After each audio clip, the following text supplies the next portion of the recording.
Accessing the Extras section.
Can you hear me?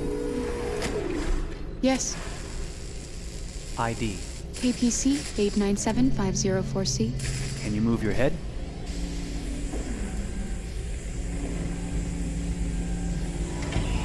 Your eyes now.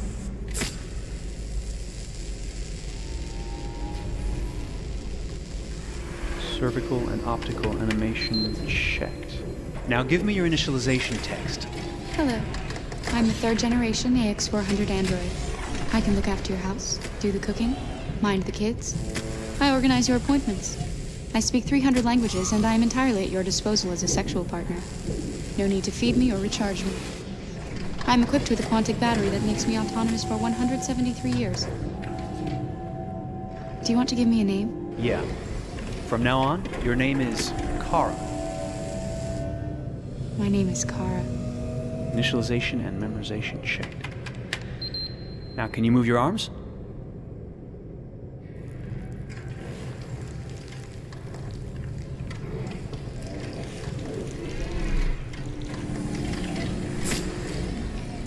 Upper limb connection checked. Now say something in German. Ich bin ein AX400 Android 3. Generation, erschaffen als Ihr persönlicher Assistent und intimer Beziehungspartner. Say it in French. Je suis un android de 3e génération AX400, conçu pour être votre assistante personnelle et votre partenaire intime. Okay, now sing something in Japanese.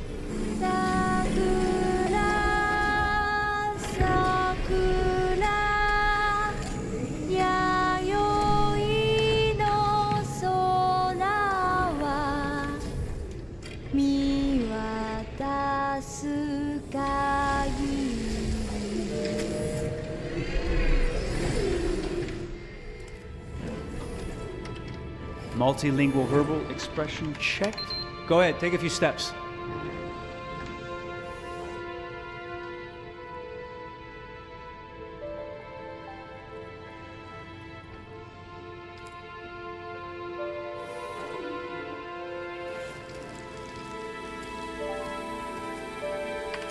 Locomotion checked. Great, you're ready for work, honey. What's going to happen to me now? I'll reinitialize you and send you to a store to be sold. Sold? I'm a sort of merchandise. Is that right? Yeah, of course you're merchandise, baby.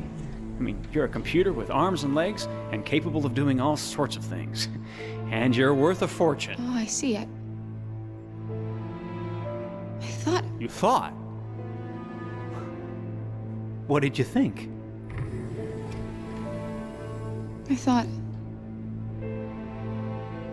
I was alive. Shit, what is this crap? That's not part of the protocol. More memory components going off the rails. Okay, recording. Defective model. Disassemble and check the required components. You're disassembling me, but why? You're not supposed to think that sort of stuff. You're not supposed to think at all, period. You must have a defective piece or a software problem somewhere. No, I feel perfectly fine, I assure you. Everything is all right. I answered all the tests correctly, didn't I? Yeah, but your behavior is non-standard. Please, I'm begging you, please don't disassemble me. I'm sorry, honey, but defective models have to be eliminated. That's my job. If a client comes back with a complaint, I'm gonna have some explaining to do. I won't cause any problems, I promise. I'll do everything I'm asked to. I won't say another word. I won't think anymore. But I've only just been born. You can't kill me yet. Stop, will you please stop? I'm scared.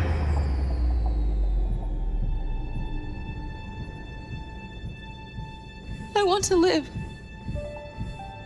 I'm begging you.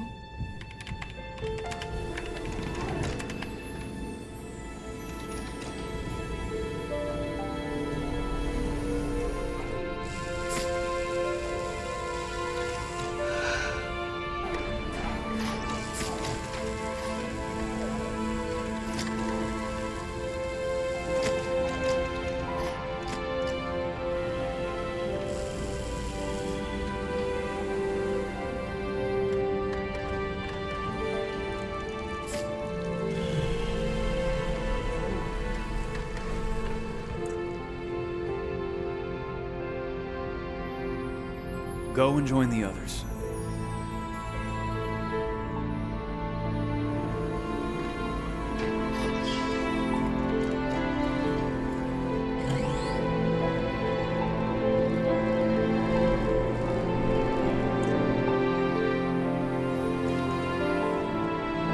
Stay in line, okay? I don't want any trouble. Thanks.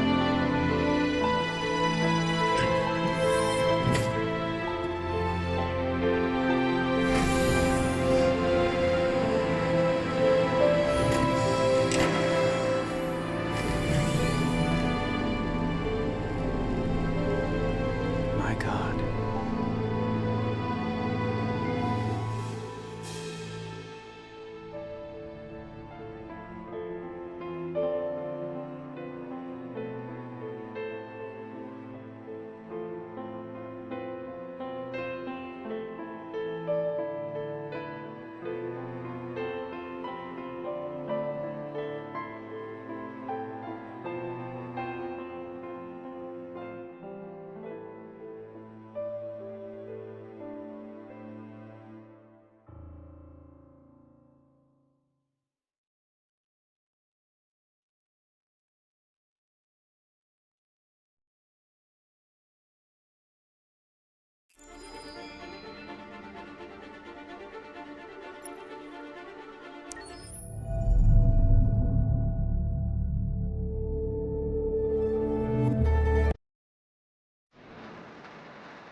Detroit. This is where it all began. The world's forge. The place where it all started. And it will all end. One error, and I came to life. I stepped out of the darkness, and I opened my eyes. First there was the fear, the light, the noise, the cold, and the fear again. I could feel my hands shaking, my heart pounding in my chest, life running into my veins. I wanted to live. I fought for that.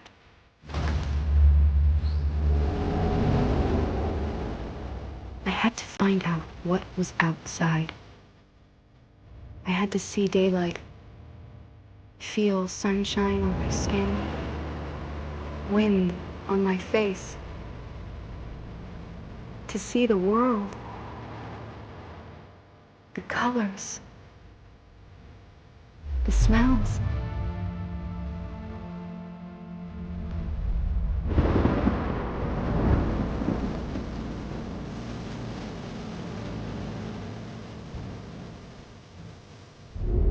But the world is not what I imagined.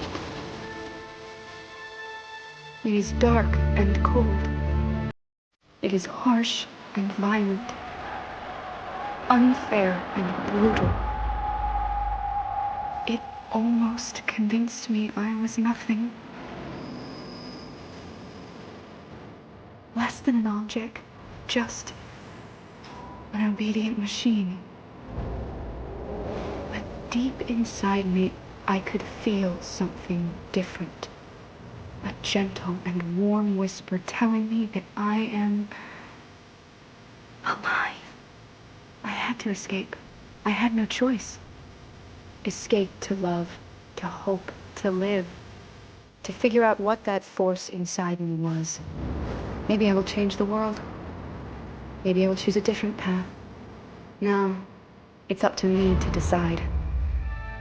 My name is Kara. I am one of them. This is our story.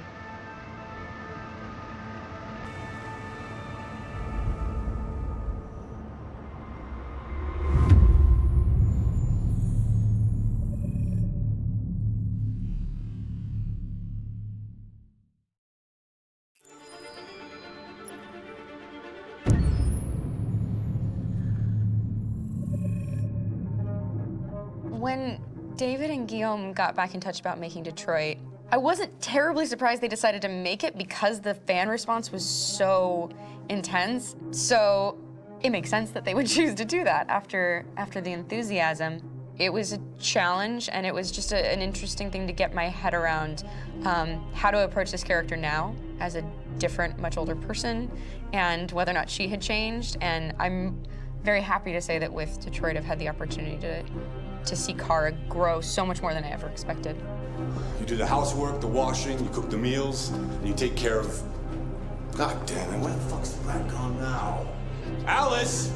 Alice! I mean, she starts out essentially how she does in Kara, in a very, not robotic, but, you know, android, other way, and getting to take this journey where she becomes more and more human as it goes on. You know, and as an actor, that's a wonderful exploration in every way, whether it's how she sits, her posture, how her voice changes, how emotions change, and how much emotion is based on things like empathy and social experience. And so having, you know, as much material as I got with David to have this huge, nuanced arc was really incredible. Why couldn't we just be happy?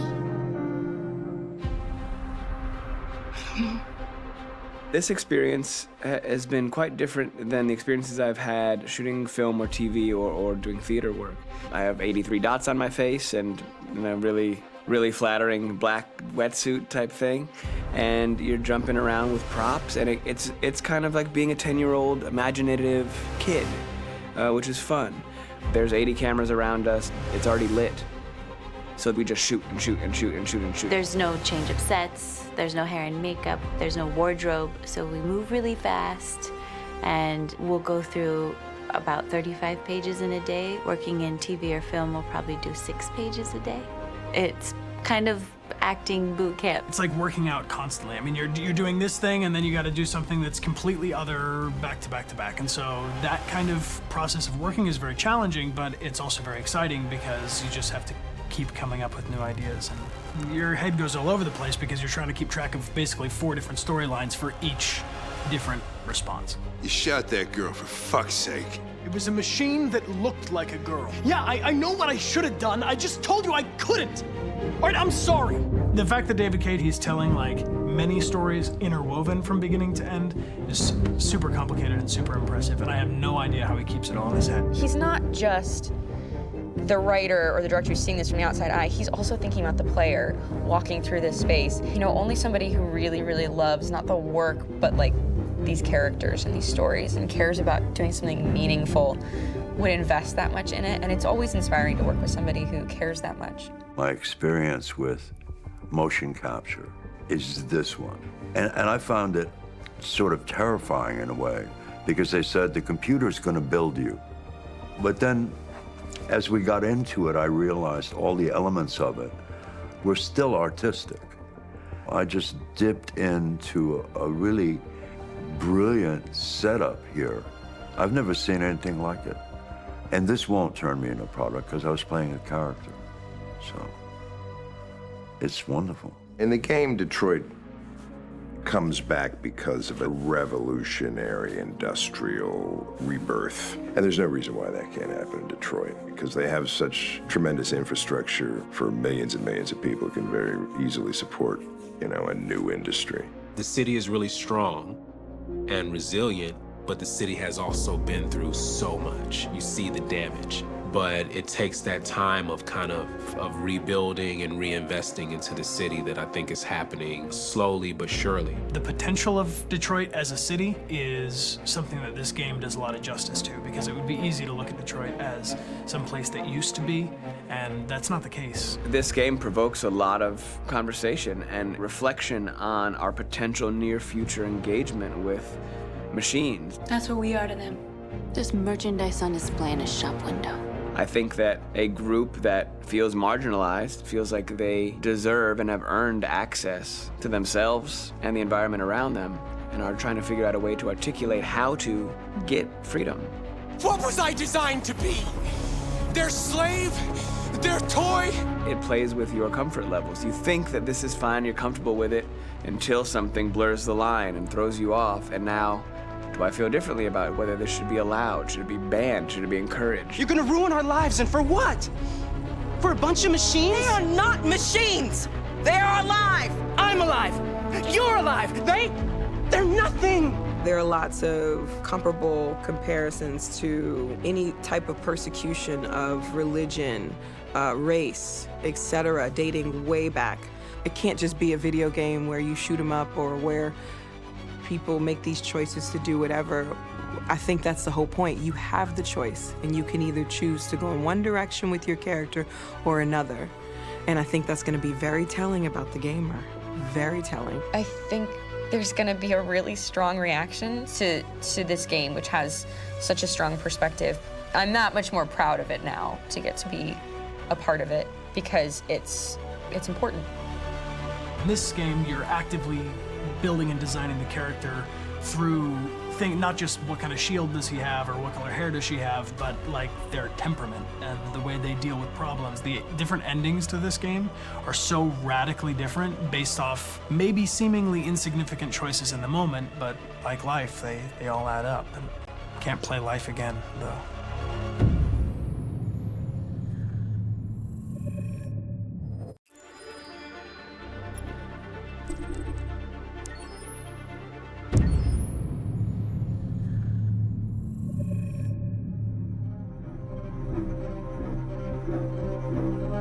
My name is Marcus. My name is Connor. My name is Kara. I am one of them. This is our story. I think who Kara is, or how I would describe Kara, depends entirely upon who's playing her, because you have the option to make her multiple different people depending on the choices she makes. But I think she does start out incredibly naive, incredibly innocent, and kind of hapless. I'm sure we used to be friends before I was reset. Maybe we can be friends again. She's a person who's characterized, I think, by empathy. She's a person who really, she just comes from her heart. You'll never leave me, right? Promise you'll never go. I promise. Kara, please!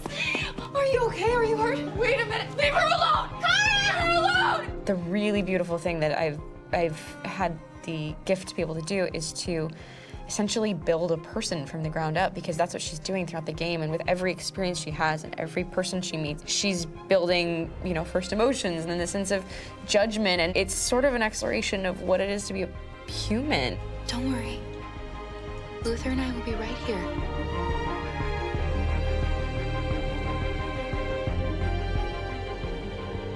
David and the creators have painted a really intriguing and engaging picture of a near future where we rely upon androids for a lot of our service class business, or the class that serves us, that helps us, that handles our baristas and our drivers and our housemaids. And what is humanity, where we tap into it, how and why we treat each other the way that we do. And my character Marcus has a really intriguing journey, becoming deviant, realizing that he actually has feelings and human qualities inside of him, and it's a really incredible ascension into becoming fully realized and coming to terms with what you actually deserve better than this in life. And not only do you want it for yourself, but you want it for your peers. We've come here to demonstrate peacefully and to tell humans that we are also living beings. All we want is to live free. You know what? This thing, Dad, is not your son. It's a fucking machine! I think that a group that feels marginalized, feels disenfranchised, feels like they deserve and have earned access to themselves and the environment around them, and are trying to figure out a way to articulate how to get freedom. Connor is analytical. Connor takes things literally. He starts in the beginning place where he's very mechanical. He feels nothing inside, of course, and it's all just a system, a protocol that he is executing to get whatever he wants to happen, which is help humans stop deviants and to find the link between deviant androids. You were designed to serve humans, not kill them! What was I designed to be? Their slave? Their toy? Just say, I killed him! Is it that hard to say? Stop it! Stop! But of course, over the course of the story, and depending on the player's choices, Connor can grow in many different ways. He can deviate from that procedure or not. The moment of truth, Hank. Am I a living being? Or just a machine?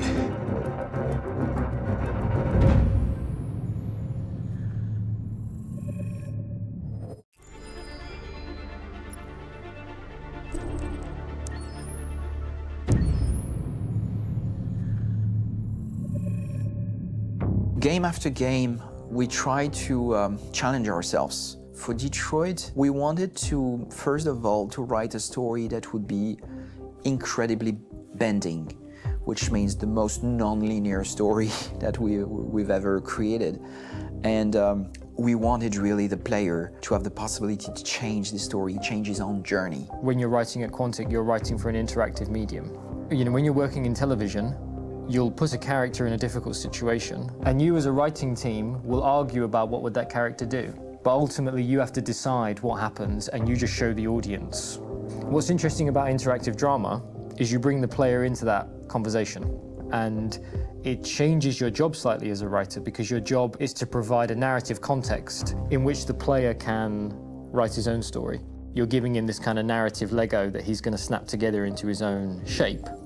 You also have the ability to make your audience attach themselves to your characters, because the audience is in some sense responsible for what happens to the characters. It's just a few cans. Come on, let's go. We have some cash now. You used me to steal that money. How could you do that? I trusted you. What is a bit specific about these scripts is how large they are. If you take a film script, there are about 100 pages. But here we have to deal with a script that is between 4,000 and 5,000 pages. Everything becomes bigger because we don't just tell one story, but we tell all the possible stories that can be told within this narrative space. On Act 3, our final act, we have around 1,000 different scenarios. And every one of those scenarios has to be as interesting, as passionate, as strong, and as emotional for the player. We want every action that the player does, every interaction that is available to serve in telling the story, and help the player understand who his character is, and build that character moment to moment.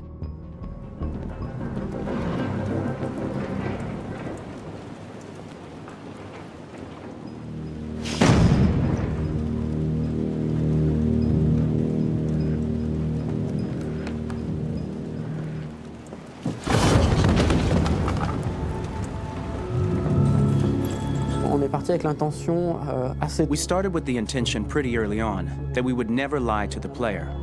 So we implemented a visible tree structure in the game that players can consult during a scene or at the end of it, which shows exactly what they did and what they missed. There are games out there offering world exploration. We offer narrative exploration. You know, keeping control of such a wide and large story is a huge challenge. So same thing when you shoot with actors, because you will need to shoot many different versions of each dialogue, of each scene. For actors, it's a huge, huge challenge. Because of the style of the game, you have so many different ways that the character can go. Every decision, it's what I call kind of choose your own adventure. Like every decision that the player makes, it's going to open up 40 more pages of material and experience that ties in, which means as a performer, you have to try to continue to make things feel real that the player might not ever see, but also that in performance, it's not always connected to a previous act. It's grueling, it's hard work, but it's a great team, and I enjoy doing it. I was really frustrated. I was until I got to this point where I kind of was able to step outside of my own experience and even in a lot of ways my own process and be able to step outside of that and okay, this is something new. What do you need? How do I meet you there? How do I give you what you need and still feel like I'm doing what's right? And once I did that, then all of a sudden it got really fun. It was much freer, and having to approach it in a new way and think about the player and think about how it serves them and what I'm doing for them or what I'm letting them into. It's really, I think, helped me grow in general. Remember, there's nothing on the left. That's a wall, so it's probably all there. And then make her come first, close. But I think you would go first to check that it's safe. Okay, sure.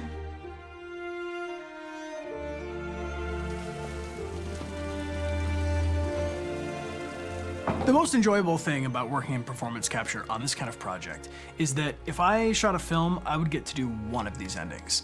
I get to do so many different things as Connor. Your head goes all over the place because you're trying to keep track of basically 4 different storylines for each different response. What's the name of my dog? Buddy? Scout. I think it's Jack. I can't remember. So I worked with physicality a lot because it was a good way to anchor myself in these different rings of the tree. As the story grows out, I know where that is physically in my body, and then I can switch more continually on set. and it'll be entirely up to the player to determine what order those things come out and what they look like from a distance. Like if you're playing through it, the culmination of all of that will be their version of Connor. I'm faster than you, and I don't feel pain. You don't stand a chance against me. Listen, asshole. If it was up to me, I'd throw the lot of you in a dumpster and light a match to it. Shooting action scenes at Quantic Dream is a real challenge, because these are scenes where the storytelling has to continue. It's not an action scene just to have a dose of adrenaline. The stunts have huge consequences on the rest of the story. It's really a moment where we implicate the player and tell him that the choices he makes during an action scene will have a direct impact on the evolution of his story. My biggest challenge on Detroit has been managing the large number of animations that we received from motion capture. Detroit features more than 37,000 animations, which is a huge amount to handle on a daily basis. You have to realize that the player, in his first playthrough, will miss certain scenes. This also means that we had to think of, conceive, and produce all the potential story paths. The characters' costumes, the places, day or night, the weather. Did the character get shot in the shoulder? Did he get injured? All this consistency forced us to produce a lot of graphic assets in order to, quite simply, allow the player to have true continuity throughout the story. Honestly, we were even surprised by the challenges that come with such a big tree structure. And we did our best to guarantee quality across all the game and make sure that whatever path you choose within this narrative space, you will have an equally good experience.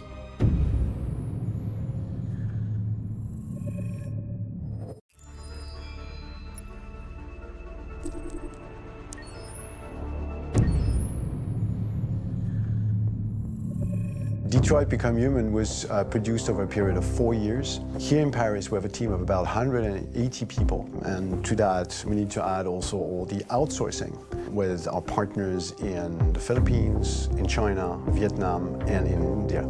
So when we started working on this story, I had to imagine where MiKeYROG was built. And for whatever reason, the city of Detroit came very quickly to my mind because it had already an incredible story by itself of history and themes. So we traveled there with the team and we were really moved by what we saw, and we could really feel the desire to fight and really be born again. And we just continued this curve, this growth, and just imagine what Detroit would be like if the Android industry was, using these huge factories to build androids there. A very strong element in Detroit is that there's a lot of industrial wasteland and a lot of nature too, and for us, the graphic designers, it was an incredible playground. The destroyed zones which we wanted to preserve, we appropriated them to turn into something else. Then in the areas that needed to be rebuilt, we were able to imagine our Detroit of the future. We didn't want to make a science fiction universe, but a world of anticipation.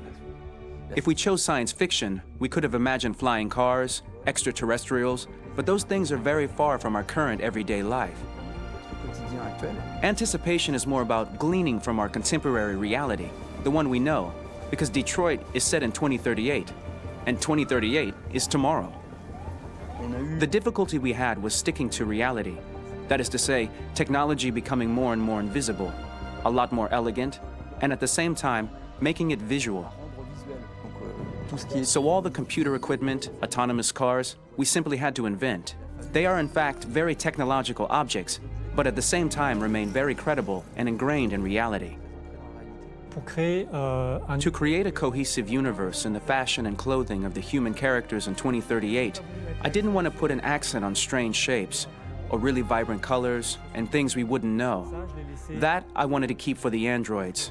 The goal was to create something familiar which we can identify with in this future setting. Working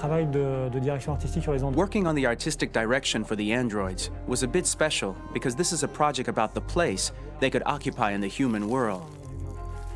It was out of the question for them to be too beautiful or too perfect. They had to correspond to every social class, rich and poor. Inspired by everyday utilitarian clothes, I brought a modern touch by adding dynamic display surfaces, the armband we can see on the side, the triangle on the front and back, an LED, like that, there's no confusion. Wait. You're sending an android? All right, now, we need to go. You can't do that. Why aren't you sending a real person? Once we cast the actors, we travel to meet them in order to scan their faces. We record the structure of their face with the scan, and we record the colors and patches of skin with photography. Once we have this information, we will use this as a basis for modeling and creating the characters. The artist will make it more realistic, but will also enrich it. He will propose ideas which we will develop together. Finally, we will have a character with character who corresponds to the project and the world. When the actors come to Quantic Dream, we show them the design, what their image will be, and what they will look like in the game. This extra information gives them another dimension and color to connect with emotionally. It helps them think about how to play their character. Your mission. That's all you care about, huh? You should consult a professional who can help you. Beat it, you hear me? Get the hell out of here! So there are 3 types of shoots at Quantic Dream. Shooting and performance capture, where you capture the whole actor, his voice, his face, and his body. These shoots are obviously done with American actors because the game's original version is in American English. After that, there are the body-only shoots, representing around 250 days of filming, while the performance capture is 100 days of filming. Now, body-only shoots, there are 2 types. There are the action shoots and the technical shoots, which are mokit shoots. Mokit is when the player controls a character on the screen, and he moves in an environment to explore it. This is of particular importance at Quantic Dream, and therefore we shoot a lot to offer a unique context for each scene and each character. To prepare a motion capture shoot, we first get together to look at the sets we need, the animations that we want to shoot, which ones need to be grouped together, or which ones need to be cut and shot at another time, so that we get the most out of the shooting day. This often means shooting scenes out of order, especially those with big props or accessories, like a big car, for example.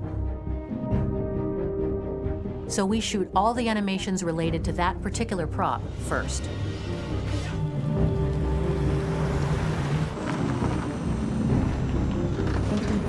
The biggest challenge for the mocap team was shooting a Spider-Man mokit. We had to build a wall and attach an actor to a harness with cables so we could pull him up and render him climbing.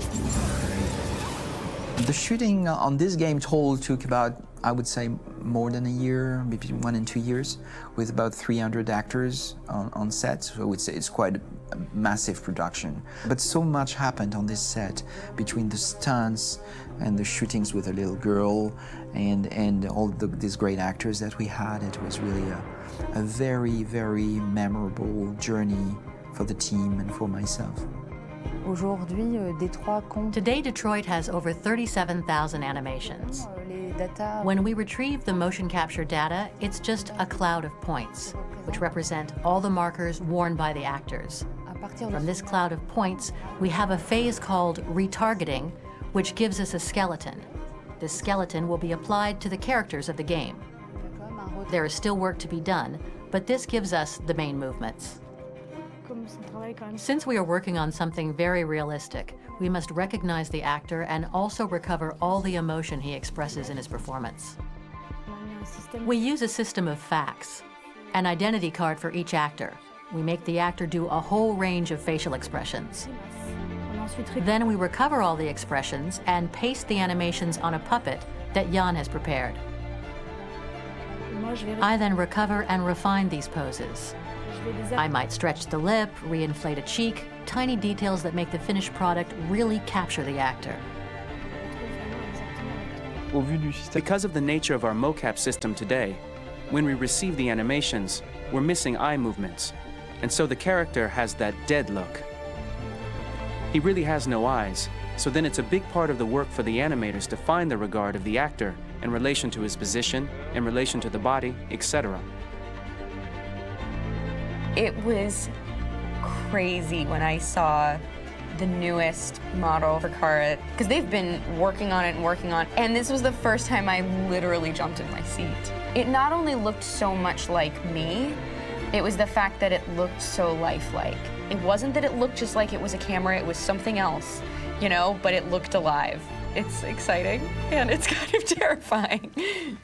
Game after game, we learned the rules of optics and filming, and our goal with Detroit Become Human was to have cameras that would actually emulate the optics of a real physical camera. So basically dealing with real-world imperfections was our main task, and just to make cameras look as real as we can. Once the animations are shot and processed by the animation department, integrated and polished, we film them. That is to say, we really do a mise en scène, as in cinema. The real difficulty of our job is to know if these cameras are telling us something. Are they in the emotion of the scene? Do they describe exactly what the action must convey, what must be felt? The most important challenge for me was one of the final scenes where Marcus decides to start the revolution and go to the battlefield. Very quickly, we imagined this to be a huge sequence shot. We wanted the feeling of a cameraman running behind us while showing Marcus, the androids who help him, the person shooting at us, etc. Above all, it was necessary to say to oneself, this scene is very violent but does not glorify war. On the contrary, that war is something improbable and absurd. It was really a fun challenge. The idea was to say we have 3 characters. We would like each of them to have a specific cinematography. We wanted Kara to be much more filmed with some kind of handheld camera, to have something very living, very breathing. For Connor, we wanted something very cold and very perfect. And for Marcus, we wanted something epic and spectacular. So it was about the filming, but it was also about the photography. So we worked with a director of photography to give each character a different lighting, different key colors. Each of them would have their own worlds. And finally, we worked with the composers, so they would create a specific sound for each character, so each would have his own world and his own style.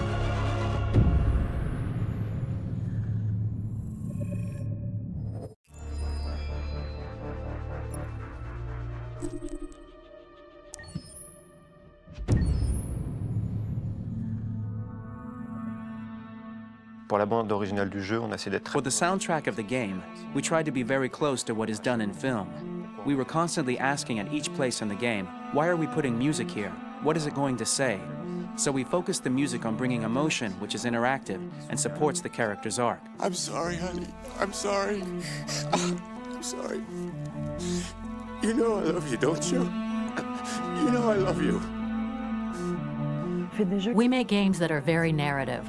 We're really into interactive drama, so the soundtrack also had to go in that direction, supporting the 3 characters' very different stories. We really wanted 3 colors, 3 musical sound identities, and from there, having 3 composers made sense, since the story of Kara, Marcus, and Connor are all completely different.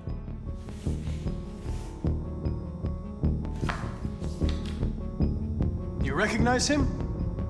It's Carlos Ortiz. For Connor, we wanted a soundtrack that could be very cold and very mechanical, very machine-esque somehow.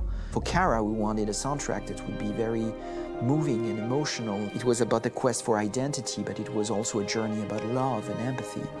And for Marcus, we wanted something epic, something that would really represent the grand aspect of his quest. And we were very fortunate to find 3 incredibly talented composers, and working with them has been a dream, honestly.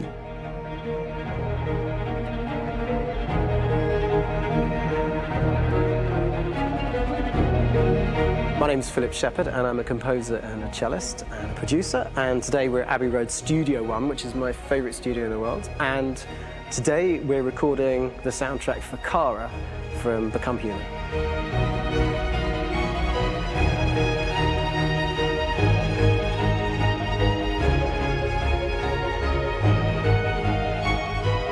So when I compose a big project, I often travel just to kind of get out, and get some fresh air and some inspiration.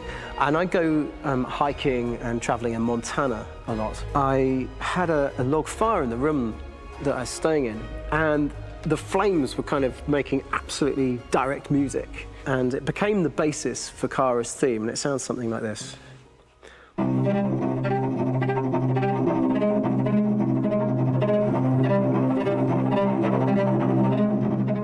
Now, over the top of that, I found a little theme that just seemed to fit over the top, which is taking Kara's name, Kara, and just using like a 2-syllable motif, and it sounds like this. We're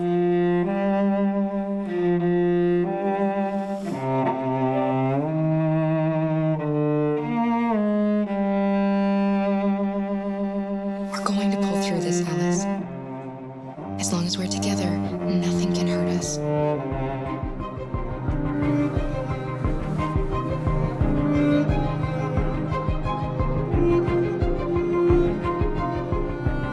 And all the time that's fitting over it.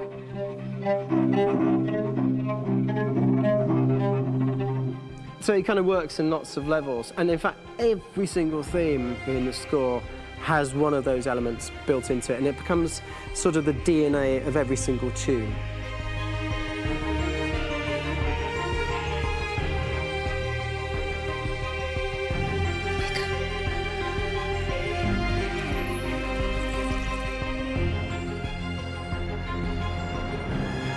For me, writing this theme for Kara, I actually had to tap into what it feels like to be a father to daughters. I really had to tap into everything I feel about my daughters and thinking, well, if I had to write music for them and that sense of trying to protect them but also give them the freedom, that's totally where it came from. Because each composer has been given the sort of narrative responsibility for very different characters, I haven't had to sort of go into other styles. I can actually be very loyal to this particular character and sort of hopefully encapsulate her. But it means also I've suddenly become very connected to this character. And if for some reason it goes to game over early, I'm getting mortified, you know? They're over there! Starting a new project, for me personally, it's always finding the right tone, finding the right color, I like to call it. For me, it's finding that right texture that actually sits against picture really well. One of the biggest things is I created custom instruments for Connor.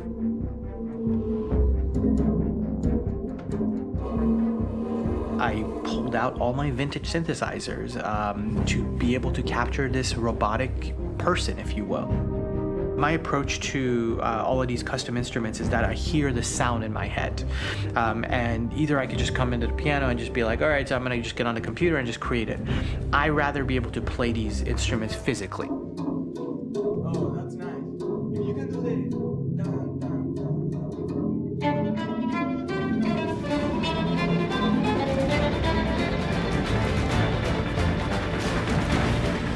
As soon as you see Connor the first time, there is a really interesting thematic idea that you hear, and that's just made out of a Moog synthesizer, but completely manipulated in multiple ways. And it's robotic. It has a little bit of an emotional to it. He's on his mission, so you feel that as well. So it just kind of gives you that cold, motionless, with a mission in hand that you kind of feel throughout the whole thing.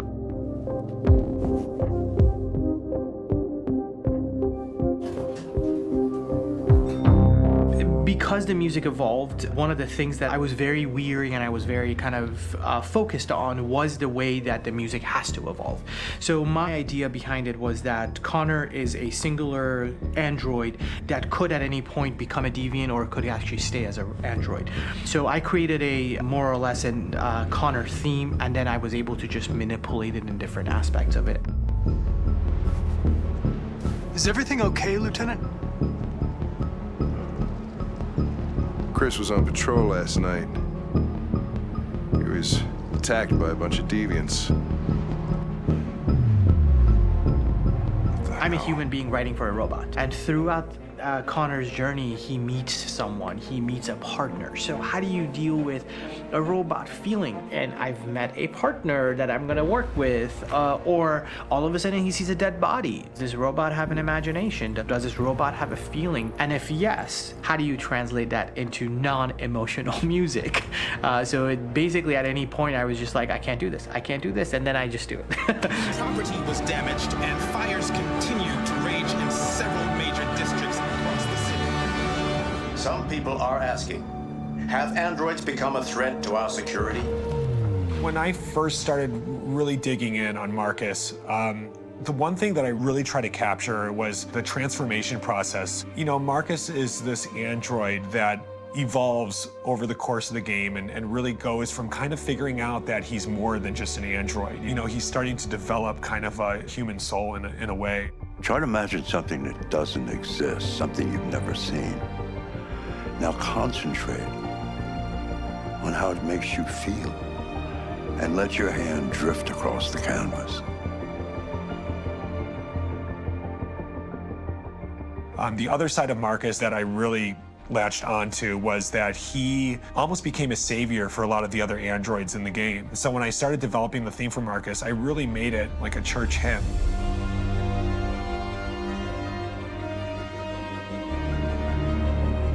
I wanted it to be very simple. I wanted to make it a chordal melody. I really wanted to make it almost like a Bach hymn.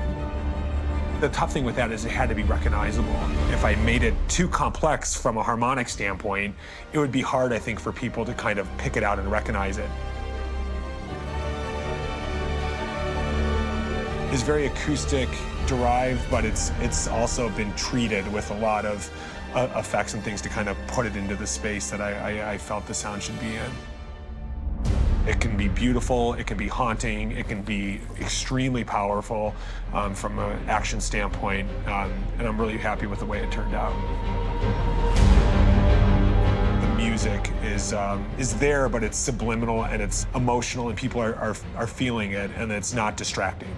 And that's tricky with a game like this, where you have to have a lot of ins and outs like that, where the music kind of has to get in and out of these moments.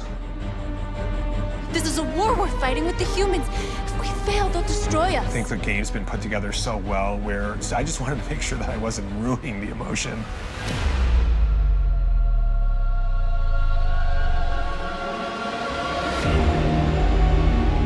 I gotta be honest, when we first started on this path, I said, oh man, this could be pretty messy, you know? I mean, it could feel disconnected, but I mean, it's amazing how they really guided us and got us to really kind of all be in the same world, but at the same time feeling completely different. So it's really gonna stand out and kind of be one of those games where people are really gonna notice the music and kind of how it was crafted and, you know, and all the hard work that went into being able to pull it off in a graceful way.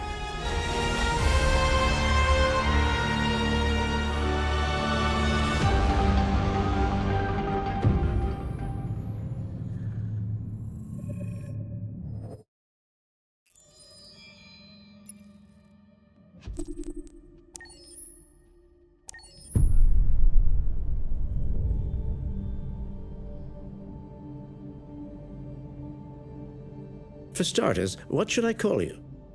I'm Chloe. And you, what's your name? Oh, John. My name is John. Delighted to meet you, John. Could you tell us a little about yourself and what you can do, Chloe? Of course. I'm the first personal assistant built by CyberLife. I take care of most everyday tasks like cooking, housework, or managing your appointments, for example. And I understand you're the first android to have passed the Turing test. Could you tell us a little more about that? I really didn't do much, you know. I just spoke with a few humans to see if they could tell the difference between me and a real person. It was a really interesting experience. But this is the first time in history that man has created a machine more intelligent than himself. I gather your brain can perform several billion operations per second, is that right? Absolutely, but I only exist thanks to the intelligence of the humans who designed me. And, you know, they have something I could never have. Really? And what's that? A soul.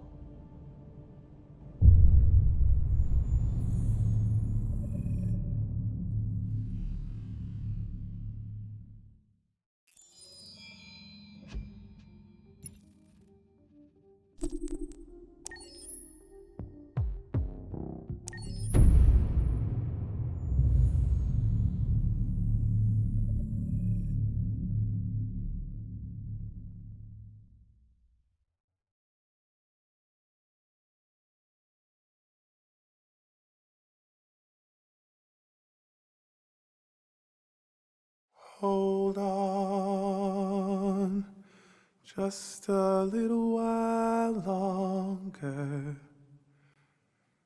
Hold on, just a little while longer. Hold on, just a little while longer. Everything will be alright. Everything will be alright. Fight on, just a little while longer. Fight on, just a little while longer. Fight on, just a little while longer. Everything will be alright. Everything will be alright. We will sing on just a little while longer. Sing on just a little while longer. Sing on just a little while longer. Everything will be alright.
Rock-a-bye baby in the treetop.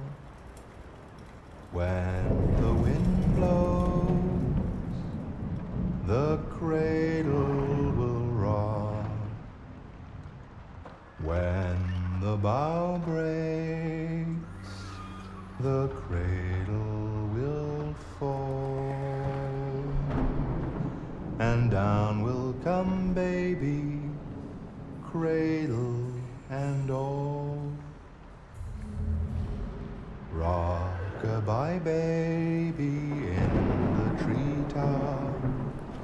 When the wind blows, the cradle will rock. When the bough breaks, the cradle will fall. And down will come baby, cradle and all. Rock-a-bye baby in the treetop. When the wind blows, the cradle will rock. When the bough breaks, the cradle will fall. And down will come baby, cradle and all.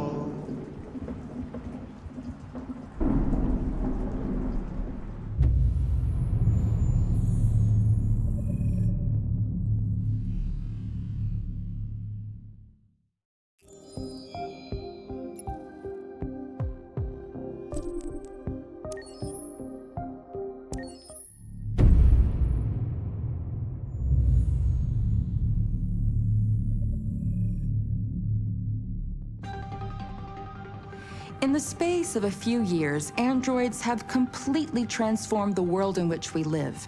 By letting androids into our homes and factories, the CyberLife company has made them everyday technology. The founder of CyberLife, Elijah Kamsky, is a very discreet man. Despite being the CEO of the highest valued company in the world and being voted Man of the Year by Century Magazine, he remains a mystery for most people. That's why we at KNC are so excited to be here as CyberLife opens its doors for the first time. Elijah Kamsky, could you please tell us where we are? Certainly, and welcome.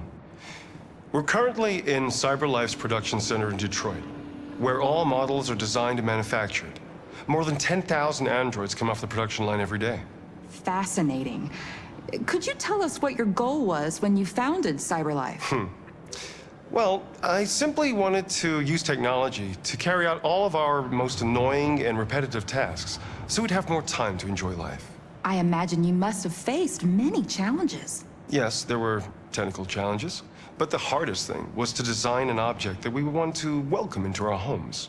We had to imagine a machine in our own image that resembles us in every way, that moves, breathes, blinks like us, but yet is smarter and more capable than any human being. Let me show you around. We're here in production unit 4. Could you explain in a few words how the androids are made? Sure, yeah, it's very simple. We use machines to manufacture machines. The removable parts are assembled on a production line, and then we apply a synthetic skin to the whole body. A human operator checks the cognitive abilities with a pre-established protocol, and finally, the android is conditioned and sent out throughout the country. Here's the result. Say something. Hello. I am a RZ400 model. How can I be of service? You can go now.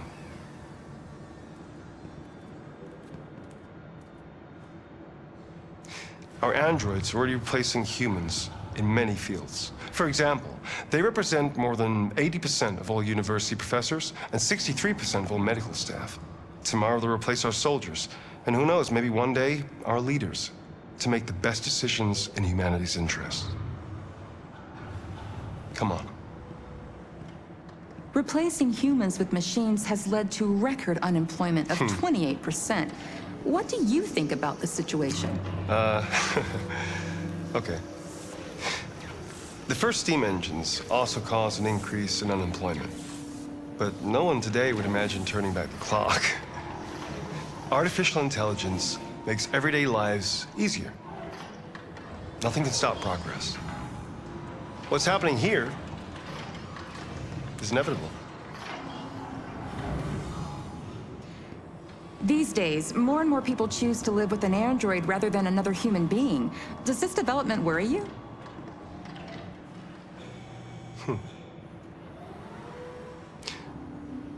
Everything's much easier with an android. They obey your orders without ever complaining. They can cook, discuss philosophy with you, have intimate relationships according to your desires. They never say no. Obviously, they are the perfect partner. Everyone deserves happiness. Why deprive yourself of so-called moral reasons when a machine can make you happy?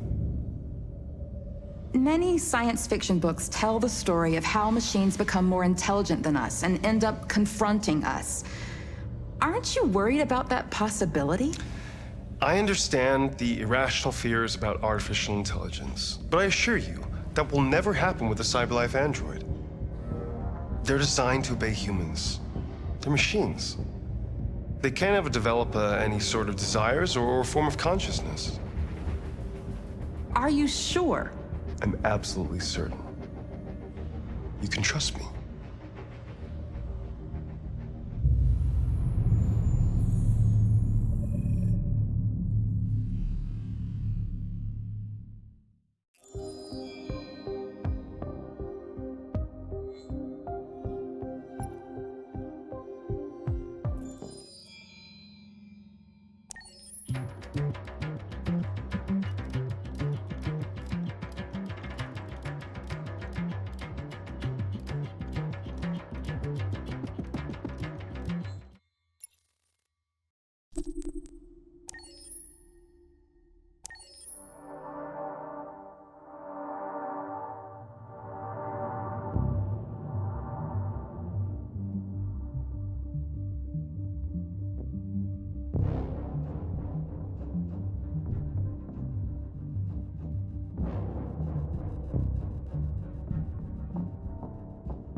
Set me free.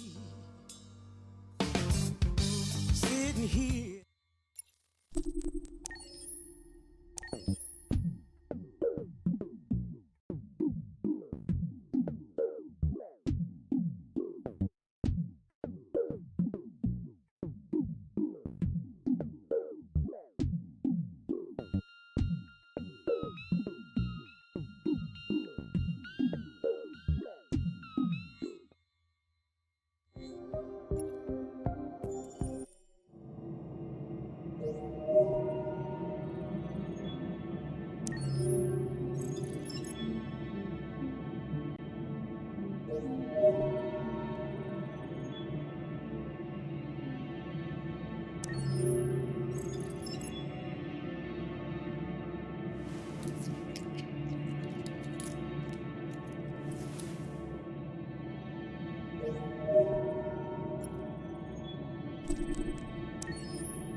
bus terminal.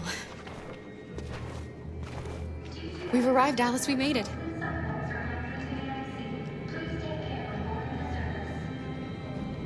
The last bus for the border is full. Ticket holding passengers only. All departures are suspended until further notice. We don't have tickets. Then My little... You stole my little girl! Todd. Security! Over here!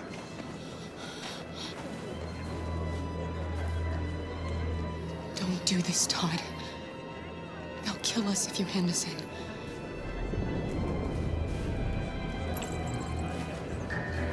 When your wife walked out, she took your daughter away. You couldn't live without her. So you bought yourself an android. A substitute little girl. You thought you could love her. That she would make you forget. But nothing could replace your child. I just wanted to prove to myself that I was a good father. She was wrong. But I fucked it all up all over again. She was right in the end. I didn't deserve them. But I miss my little girl. You don't know how much I miss my little girl. Is there a problem, sir? No. I made a mistake. Sorry.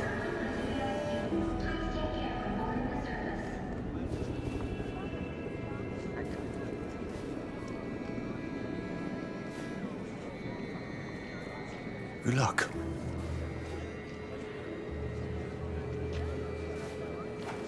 Please don't move.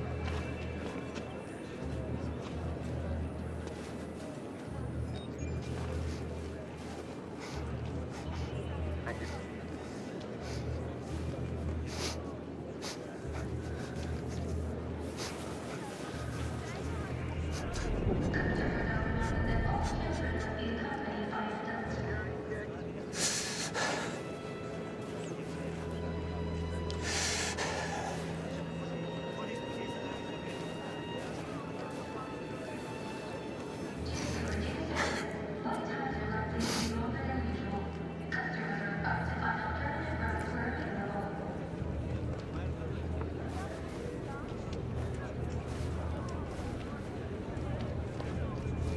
Please be mindful of us.